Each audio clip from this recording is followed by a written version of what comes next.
નમસ્કાર વાલા વિદ્યાર્થી મિત્રો, કેમ છો? મજામાં ને? તો આજે આપણે ધોરણ 9 વિકાસ પરીક્ષાલક્ષી અસાઇનમેન્ટ 2026માં આજે આપણે ગણિત વિષયનું સોલ્યુશન જોવાના છીએ. એમાં પણ આપણે ખરા ખોટા ખાલી જગ્યા વિકલ્પો જોઈ લીધા. હવે આપણે જોવાના છીએ વિદ્યાર્થી મિત્રો એક વાક્યમાં ઉત્તર. બરાબર, તો ચાલો જોઈ લઈએ. હવે એક વાક્યમાં ઉત્તર તમારે આપવાના છે અહીંયા.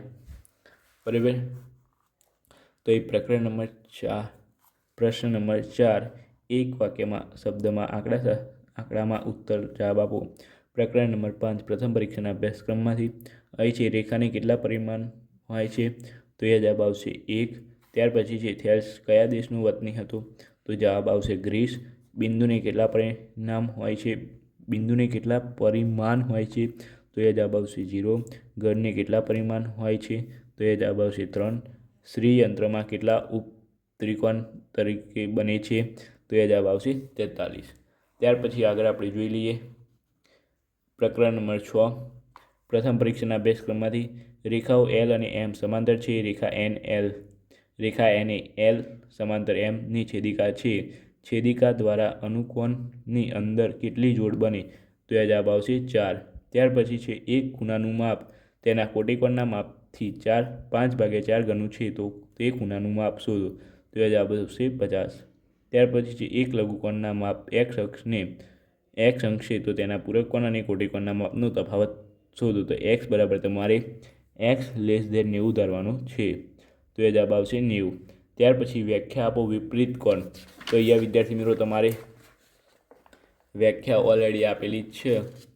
બરાબર, કે જે ખૂણાનું માપ 180 અને 360ની વચ્ચે હોય તો તે ખૂણાને વિપરીત કોણ કહેવામાં આવે છે. ત્યાર પછી અહીંયા જોઈ લઈએ ક્વેશ્ચન નંબર 5, બે પૂરક કોણોના માપ 5x - 20 અને 3x + 40 હોય તો તે પૈકી મોટા ખૂણાનું માપ શોધો. તો એ જવાબ આવશે 100. ત્યાર પછી પ્રકરણ નંબર 10 જોઈએ તો દ્વિતીય પરીક્ષાના અભ્યાસક્રમમાંથી છે.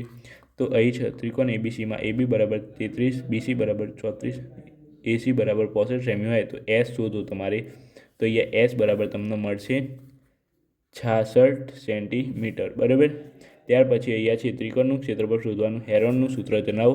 તો અહીંયા તમારે હેરોનનું સૂત્ર આપેલું છે S બરાબર √x S કૌંસમાં S - A S - B S - C. એકદમ IMP મોસ્ટ ઇમ્પોર્ટન્ટ તૈયાર કરી દેજો, પૂછાશે.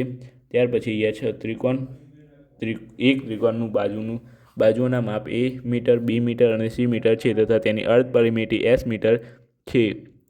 જો S - A બરાબર 150 મીટર અને S - B 75 મીટર અને S - C 25 મીટર હોય તો S શોધો.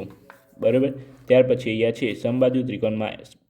સમબાજુ ત્રિકોણમાં બાજુઓની લંબાઈ 3 ગણી કરવાથી ત્રિકોણનું ક્ષેત્રફળ મૂળ ત્રિકોણના ક્ષેત્રફળથી કેટલું ગણું થાય છે? તો એ જવાબ આવશે તમારે 9 ગણું.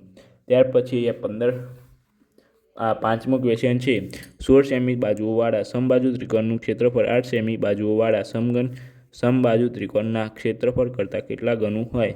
તો એ જવાબ આવશે તમારે 4 ગણું હોય છે. બરાબર, ત્યાર પછી લાસ્ટ પ્રકરણ જોઈએ એ પહેલાં વિદ્યાર્થી મિત્રો વિડીયોને લાઇક, શેર અને સબસ્ક્રાઈબ કરવાનું ભૂલતા નહીં. અને વિડીયોને એન્ડ સુધી જોવા બદલ તમારો ખૂબ ખૂબ આભાર છે. હજુ પણ થોડો બાકી છે તો એ પણ જોઈ લો અને તમારા દરેક મિત્રોને શેર કરી દો વિદ્યાર્થી મિત્રો. બરાબર, આપણે દરેકનું સોલ્યુશન આપણે લાવવાના છીએ. બરાબર, તો પ્રકરણ નંબર 12, વર્ગ 30 થી 40ની અધરસીમા જણાવો. તો એ જવાબ આવશે 30.